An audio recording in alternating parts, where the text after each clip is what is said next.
Welcome to Mindset Mondays, the bite-sized podcast designed to build a happier, healthier headspace.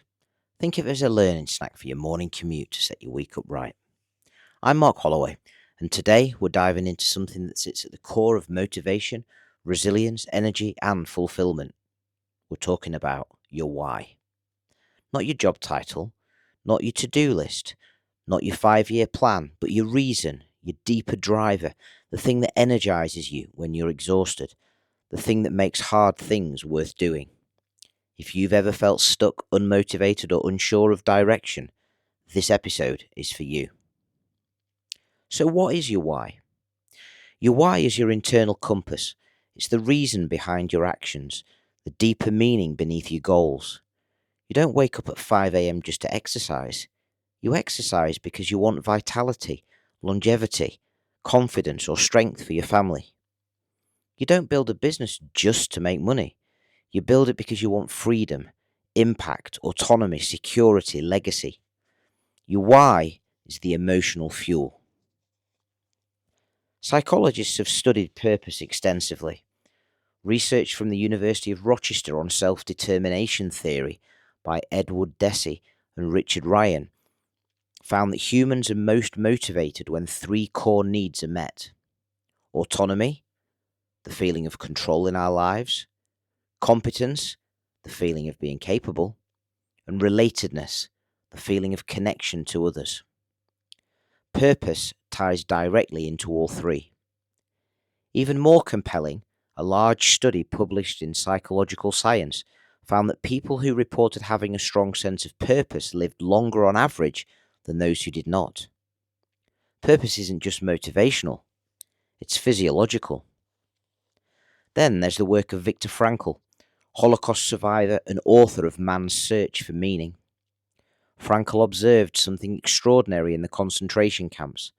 Those who could attach meaning to their suffering, those who felt they still had something to live for, were more likely to survive. He wrote, "Those who have a why to live can bear almost any how." Your why doesn't remove difficulty, it makes difficulty survivable. Consider Harriet Tubman, the American abolitionist, freedom fighter, and humanitarian. She escaped slavery and could have stopped there. Instead, she returned multiple times to rescue others via the Underground Railroad, a network of routes, safe houses, and people who helped enslaved individuals flee to freedom. Her why wasn't comfort, it wasn't safety. It was freedom, not just for herself, but for others. A powerful why can override fear. And here's something important. Your why doesn't have to be dramatic or world-changing. It just has to be deeply meaningful to you. Nearly every major religion also centers on purpose. In Christianity, the idea of calling, a vocation that serves something beyond the self. In Buddhism, dharma, living in alignment with your true value and contributing to the alleviation of suffering. In Islam, the concept of living in submission to divine purpose and serving community.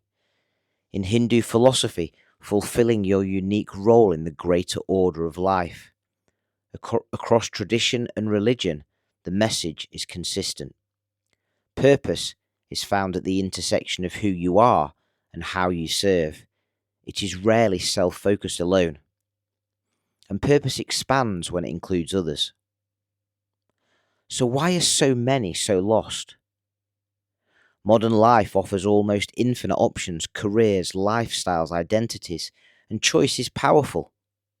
But it can also be paralyzing. We're told to find our passion, but passion is often discovered through action, not contemplation. And here's a critical truth. Your why is not something you wait to feel. It's something you clarify through engagement. So how can you tell if you're disconnected from your why? You might be disconnected if you feel unmotivated, even when you're busy. You achieve goals but feel flat afterward. You constantly compare yourself to others. You say yes to things that drain you. Often, that's not laziness, it's misalignment.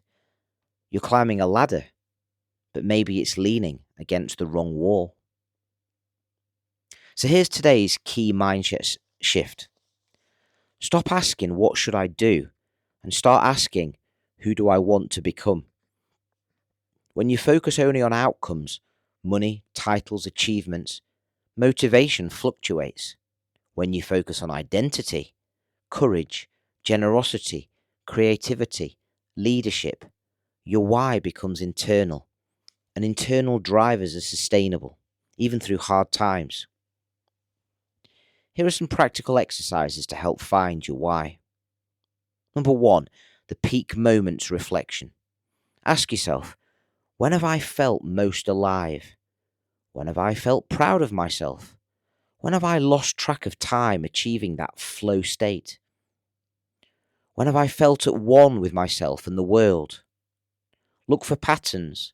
Was it helping, building, leading, creating, or solving? And does this give you a clue as to your why? Number 2, the pain clue. Often your why is hidden in your pain. What frustrates you about the world? What injustice angers you? What struggle have you overcome? Many people build purpose from wounds. Does this give you a clue to your why? And number 3, there's the 5 whys technique. Take a goal and ask why 5 times. For example, I want to start a business. Why? To make money. Why? To have freedom. Why?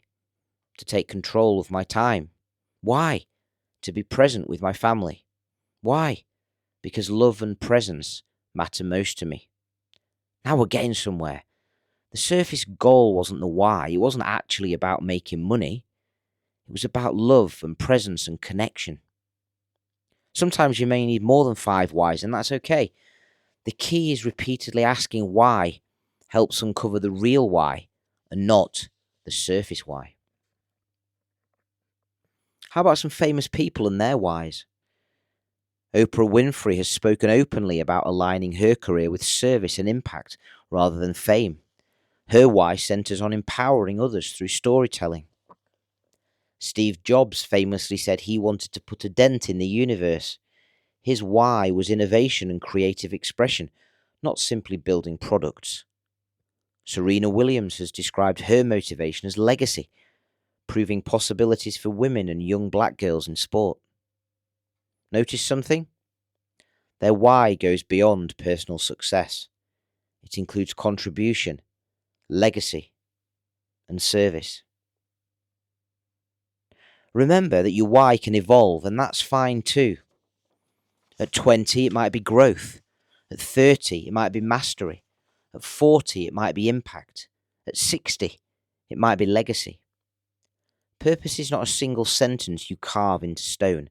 It's a relationship with your values. If you still feel stuck, here's something counterintuitive. You don't find your why by thinking harder. You find it by acting braver. Volunteer. Start the project. Have the conversation. Take the risk. Clarity follows action. So here's a final thought. Remember what Viktor Frankl showed us. When you know your why, you can endure almost any how. Your why doesn't have to impress anyone. It doesn't have to be lofty and earth-changing. It just has to move you. So this week, instead of chasing motivation, chase alignment. Ask yourself, what kind of person am I becoming through the life I'm building? And if the answer excites you, you're close to your why.